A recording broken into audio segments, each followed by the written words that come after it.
सेठी valuations तो अच्छी हैं, लेकिन फाइनेंशियल पोजीशन को अगर आप एनालाइज करें, पीयर से कंपैरिजन करें, तो क्या सलाह आपने अपने क्लाइंट्स को दी इस आईपीओ को लेकर? सब्सक्राइब या फिर अवॉइड?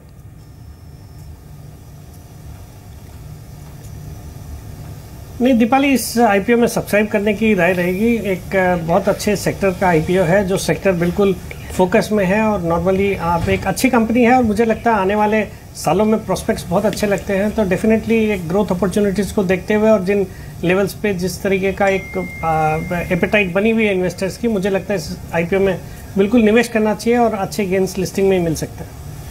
ठीक है। इस बीच अभिजीत, आपकी आज की ट्रेडिंग पिक क्या है? अभी मेरे को एक शेयर बताइएगा, मैं एक आपसे आगे और पूछूंगा। अभी एक शेयर मेरे को बता दीजिए आज की ट्रेडिंग पिक का आपका।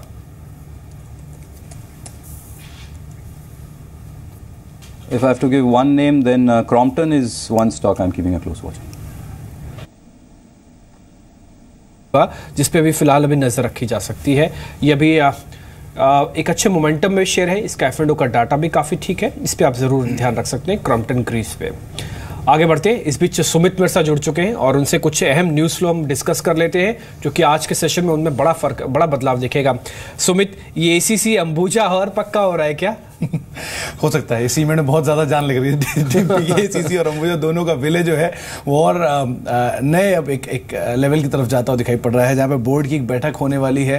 रादर एक नया बोर्ड कंस्टिट्यूट किया गया है। उस बोर्ड के कंस्टिट्यूशन के बाद अब जो भी वो कमेटी फैसला लेगा उसके ग्राउंड पर इसको तय किया जाएगा कि कब किस तरह की इनकी कंडीशंस होने वाली हैं। ACC और अंबुजा की 2013 से लगातार बातचीत हो रही है इन दोनों के विलय को लेकर, लेकिन जो उसकी फाइनल टर्म्स एंड कंडीशंस हैं वो ज़रूर आते हुए दिखाई पड़ेंगी बहुत ही जल्दी। अगर ऐसा होता है तो सीमेंट स्पेस में एक मेगा मर्जर के लिए तैयारी हो जाएगी और शायद जो अल्ट्राटेक, ACC, अंबुजा, जिनकी कुल मिलाकर करीब 40% के आसपास की कैपेसिटी है, वो बहुत बढ़ जाएगी।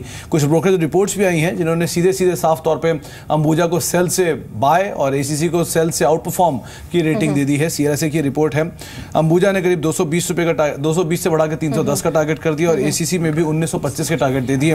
उन्होंने ये भी साफ कर दिया कि दोनों कंपनियों के विलय से सिनर्जीज बढ़ जाएंगी, लॉजिस्टिक कॉस्ट कम हो जाएगी और करीब करीब रियलाइजेशन में 5 से 11% तक की कुछ एक तेजी आने का अनुमान लगाया जाए। तो एक अच्छी खबर है, एक अच्छी तेजी की उम्मीद लगा सकते हैं। यानी कह सकते हैं कि अब तक मर्जर की खबर थी, लेकिन अब दोनों ही कंपनियों के बोर्ड ने ये बात कही है कि मर्जर को लेकर जो प्रोसेस है, जो इवैल्यूएशन है, वो शुरू हो चुका है। अच्छी बात यह है कि हाउसेस ने अपग्रेड किया है स्टॉक को। बहुत संक्षेप में विवेक, ACC, अंबुजा दोनों पर आपका टेक्निकल व्यू क्या है?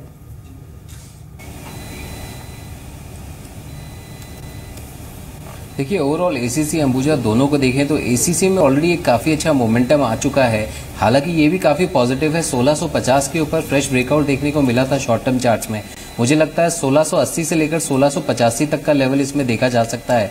जहां तक अंबुजा का सवाल है, मुझे लगता है इसमें अपवर्ड मोमेंटम के चांसेस ज़्यादा हैं, क्योंकि ओवरऑल एक अच्छे कंसोलिडेशन के बाद 246 के ऊपर एक अच्छे कंजेशन को इसने ब्रेक किया है। मुझे लगता है 252 से लेकर 255 का लेवल शॉर्ट टर्म में और कोई होल्डिंग पोजिशन बना सकता है तो 265 तक के भी लेवल इसमें देखे जा सकते हैं। ठीक है। इसमें दीपाली एक और चीज़ बड़ी इंटरेस्टिंग है कि पहले देखिए सेल की रेटिंग, अब सीधा आउट परफॉर्मर की रेटिंग और 1300 और सीधा 1900। अर्निंग्स के बाद हमने देखे थे इन दोनों कंपनियों के टारगेट्स मौजूदा प्राइस के आसपास ही टारगेट्स आए, तब सीधे 200-300। किसी को अगर डर लग रहा हो कि सीमेंट कंपनी में क्या है क्या नहीं है, आज की खबर और आज की ब्रोकिंग हाउसेस की रिपोर्ट्स और आज का सुमित का एनालिसिस ये याद रहेगा। और एक फैक्ट और है कि लीडर्स कभी नुकसान नहीं होते, ये तो मोटी मोटी समझ में आई है। चलिए सुमित, इसके अलावा दूसरी खबर क्या है? भी दूसरी में इनफैक्ट आपने कहा ना सीमेंट में जान है, सीमेंट से उस बैंक में जान दिखाई पड़ रही है। कोटक महिंद्रा बैंक से जुड़ी हुई खबर है। खबर यह है कि 2020 तक यहाँ पे प्रमोटर अपना स्टेक घटा सकते हैं और स्टेक 32% से घटा के 15% करने की योजना है। अगर ऐसा प्रमोटर करते हैं तो उनको नए शेयर जारी करने पड़ेंगे और नए शेयर जारी करने के बाद जो वो रकम जुटाएंगे वो कुछ इस तरह की है जो कि ICICI बैंक की मार्केट कैप से भी ज्यादा है, यानी कि 2 लाख करोड़ रुपए से ज्यादा की रकम जुटाई जा सकती है। कई चरणों में स्टेक सेल होगा और एक आंकलन लगाया जा रहा है कि जब भी जिस भी चरण में स्टेक सेल होगा 5% प्रीमियम पर ही स्टेक सेल होता हुआ दिखाई पड़ेगा। अगर ऐसा होता है, आप इनफैक्ट ये बात भली बात ही जानते हैं कि पूरे बैंकिंग स्पेस को फिलहाल जो कैपिटलाइजेशन की जरूरत है वो भी 2 लाख करोड़ रुपए के आसपास है। तो अकेला अगर चाहे तो कोटक उन सारे बैंकों का पेट भर सकता है कैपिटलाइजेशन के जरिए, लेकिन करीब करीब 2 लाख करोड़ रुपए के आसपास यहाँ पे मिलने की उम्मीद है। इस पूरे स्टेक सेल के बाद हाईएस्ट नेटवर्थ होते हुए दिखाई पड़ सकती है, ऐसा आकलन लगाया जा रहा है। और एक अनुमान ये भी है कि शायद जो विदेशी सीमा है, विदेशी निवेश सीमा है, वो भी बढ़कर जो मौजूदा 39% है वो भी कुछ बढ़ते हुए दिखाई पड़े। तो विदेशी निवेश बढ़ेगा, लेकिन हाँ, बैंक की स्थिति और बेटर होते हुए दिखाई पड़ेगी। ठीक, लेकिन सवाल ये है, कस्टमर बेस दुगना होगा, विदेशी निवेश बढ़ेगा, शेयर कितना बढ़ेगा यहाँ से? हाँ। अच्छा सुमित, एक और चीज मैं आपसे पूछना चाहता हूँ, डिस्क्लोजर के साथ आप शेयर नहीं खरीदेंगे, लेकिन अगर खरीदने का मौका दे दिया जाए तो कोटक लेंगे इस खबर के बाद? डेफिनेटली डिम्पी को कोटक लेने लायक खबर है, एक अच्छी खबर है। और अगर हाँ 3 साल 4 साल का होराइजन है तो जरूर लिया जा सकता है शेयर को। ठीक है, खबर भी आ गई, राय भी आ गई कि लेना चाहिए, लेकिन कहां तक जाएगा ये भी बाकी है। ये विवेक आप बताएं, कहां तक जाएगा?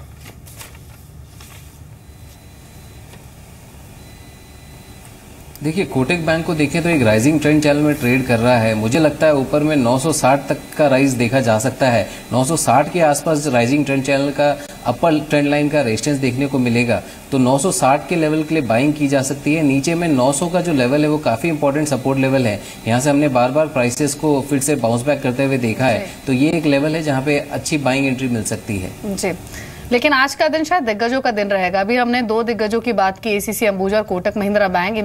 इनके स्टॉक्स ने जो अप्रिसिएशन दिखाया उसे तो इन्वेस्टर्स को रिवॉर्ड मिला ही है, लेकिन एक फैक्ट ये भी है कि कुछ ऐसे बड़े दिग्गज भी हैं या फिर कहे बड़े एलिफेंट्स हैं जिनके स्टॉक्स चले ना चले वो तो एक सेकेंडरी बात है सुमित, वो डिविडेंड के तौर पे इतना अच्छा रिवॉर्ड दे देते हैं। इनफैक्ट इसमें जो नाम जोड़ना चाहूंगा वो है प्रॉक्टर एंड गैम्बल और जिलेट। दोनों के नंबर्स आए, नंबर्स मोर लेस स्टेबल हैं, बहुत ज्यादा नंबर्स में इतना ज्यादा उठापटक नहीं है। लेकिन हाँ, एक अहम चीज ही, कंपनी ने 362 रुपए प्रति शेयर के डिविडेंड की घोषणा की है। इनफैक्ट ये पेरेंट है प्रॉक्टर एंड गैम्बल जो है वो जिलेट की। जिलेट ने करीब 154 रुपए प्रति शेयर और प्रॉक्टर एंड गैम्बल ने 362 रुपए प्रति शेयर का स्पेशल डिविडेंड दिया है। पिछले साल 36 रुपए था, जो 10% सीधे सीधे इन्होंने 10 टाइम्स बढ़ा दिया है। इसके बाद कंपनी की जो डिविडेंड डील है वो करीब 5% हो गई है और जिलेट की डिविडेंड डील 3.5% हो चुकी है। तो एक स्ट्रॉन्ग डिविडेंड डील इन दोनों शेयरों की हो चुकी है। और इसका एक इंपैक्ट ये भी है कि करीब 1175 करोड़ रुपए प्रॉक्टर एंड गैम्बल भरेगा, जिसमें से 800 करोड़ रुपए सिर्फ पेरेंट के पास जाएगा। तो मेजरली पेरेंट के पास हिस्सेदारी है, तो बहुत ज्यादा तो रिटेल निवेशकों को नहीं मिलेगा। लेकिन हाँ, इसका एक और एंगल वो ये है कि इसका साफ तौर पर फायदा अतुल लिमिटेड को आ सकता है। Atul Limited Procter and Gamble में 4% स्टेक रखता है, तो उनको साफ तौर पर इसका फायदा मिलेगा। तो आज आप शेयर में प्रॉक्टर एंड गैम्बल, जिलेट और अतुल, इन तीनों पर ही नजर बनाकर रख सकते हैं, एक अच्छी तेजी की उम्मीद लगा सकते हैं। ठीक है अभिजीत, एक बार अतुल और जिलेट दोनों के बारे में मेरे को आप राय दीजिए, दोनों का चार्ट स्ट्रक्चर कितना ठीक नजर आ रहा है? दोनों के स्ट्रक्चर्स काफ़ी ठीक ठाक है। डिम्पी, जिलेट डेफिनेटली एक शॉर्ट टर्म मोमेंटम पिकअप कर चुका है। Over the last 2 weeks have moved into a nice short term up trend. Long term charts are fairly good. नीचे में जब तक 4,300 के नीचे नहीं आता है, this upside momentum is definitely likely to continue. Atul on the other hand is relatively better because Atul का चार्ट structurally एक अप ट्रेंड में है। जिलेट एक शॉर्ट टर्म ब्रेकआउट दे चुका है, but Atul has been in an up trend for quite some time. एक short term correction देखने को मिला था over the last 6 to 7 days from the level of 2550 it came down close to 2350. So this 200 point का correction के बाद on Friday we have seen an up move, और ये अगर कंटिन्यू होता है 2550 का ब्रेकआउट है। Long term charts are intact, very close to life highs. I think the momentum will continue for Atul as well. ठीक है, मोमेंटम चलेगा, बाजार का मोमेंटम चलेगा, पर्टिकुलर स्टॉक्स आपको बता रहे हैं जिसका मोमेंटम चलेगा, जरूर नोटिस करके चलेगा।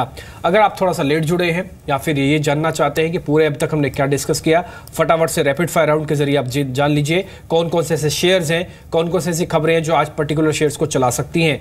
पहला स्टॉक होगा आइशर मोटर का, जिसके बारे में हमने चर्चा की, हमने आपको ब्रोकिंग हाउसेस की रिपोर्ट भी बताई, इसका मुनाफा अच्छा बढ़ा है और सभी ब्रोकिंग हाउसेस जाते इसको बाय कॉल दे रही है। कईयों का टारगेट तो 31,000 तक कहीं पहुंचा है। इसके अलावा डी मार्ट पे आपको ध्यान रखना है, इसके नंबर शानदार हैं, नंबर से पहले भी चला, वैसे भी एक पसंदीदा शेयर है, 48% इसका मुनाफा बढ़ा, ये भी चलेगा।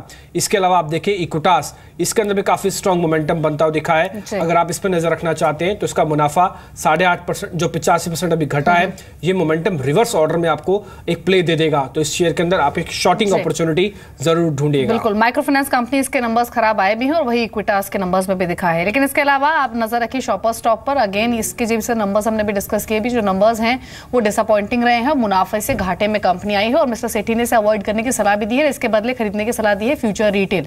तो शॉपर स्टॉपर अलर्ट रहे थोड़ा। ऑप्टो सर्किट, ये स्टॉक अच्छे स्विंग आज के सेशन में दे सकता है क्योंकि आज खबर पॉजिटिव भी है, क्योंकि मेडिकल उपकरणों को डीपीसीओ के तहत लाने की योजना है, यानी ड्रग प्राइस कंट्रोल ऑर्डर। अगर ऐसा हुआ तो जो घरेलू कंपनियां हैं उनको फायदा पहुंचेगा। ऑप्टो सर्किट, पॉली मेडिक्योर जैसी कंपनियों पर आप नजर रखकर चल सकते हैं। और फटाफट से देखिए अपोलो टायर्स, नंबर्स खराब आए हैं, रेवेन्यू 10% बढ़ा है, लेकिन उसके अलावा हर पैरामीटर पर, फिर चाहे वो मार्जिन हो, एबिटा हो या फिर प्रॉफिट्स हो, नंबर्स डिसअपॉइंटिंग रहे, तो हो सकता है वीक आज के सेशन में रहे। बॉश के पे भी आप ध्यान रख सकते हैं, हालांकि भारी भरकम शेयर है, थोड़ा सा संभल कर इसमें ट्रेड करें क्योंकि बेंगलुरु इकाई आज से उत्पादन इनके शुरू कर देगी।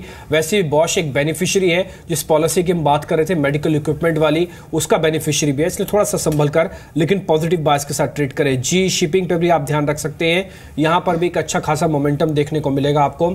और इस खबर के अंदर आप देखें कंपनी घाटे में आ गई है, ये मोमेंटम रिवर्स ऑर्डर का है, ध्यान रखें, ये पहले भी टूटा था, आज इंट्राडे कॉल मिलेगा, फ्यूचर अवेलेबल नहीं है, शॉर्ट वैसे कीजिएगा इंट्राडे के पॉइंट ऑफ व्यू से। इसके अलावा गति है, इस पे आपको ध्यान रखना है। और इनफैक्ट गति के लिए तो जो नंबर्स है वो स्पीड ब्रेकर क्वार्टर के तौर पर आए हैं, क्योंकि जो मुनाफा है वो 40% गिरा है गति का, एबिटा 43% घटा है और मार्जिन आप देखेंगे तो ये सीधे 9% से घटकर 5% पर रह गए हैं। तो खराब नंबर्स गति के आए हैं, कमजोर हो सकता है आज के सेशन में। और एक एनआईटी टेक, नंबर्स काफी स्ट्रॉन्ग आए हैं, डॉलर रेवेन्यू आए करीब 7.5% बढ़ी और एबिटा में भी अच्छी ग्रोथ देखी है, मुनाफा 60% बढ़ा है, तो ये स्टॉक आज परफॉर्म कर सकता है। ठीक है, एफ&ओ के हिसाब से हमने जो नोटिस किया उसमें विक्स करीब 5.5% बढ़ा हुआ है, तो यहाँ पर थोड़ा संभल कर ट्रेड करने की जरूरत है, बड़े सौदे लेने से बच जाइएगा। 9300 की पुट, 9400 की पुट के ओपन इंटरेस्ट ज्यादा है। अगर कॉल पुट आपको ट्रेड करना चाहते हैं, वित्तीय सलाहकार को अपने साथ बिठाइए और पूछिए कि 9300 की कॉल और 9400 की कॉल से कैसे पैसा बनाऊं मैं। निफ्टी में जो आज की रेंज है मोटा मोटी वो 9260 से लेके 9360 की रेंज बनती है जी। लेकिन क्विकली मिस्टर सेठी, ये आपके ऑप्टो सर्किट्स, पॉली मेडिक्योर इन कंपनियों पर क्या व्यू है?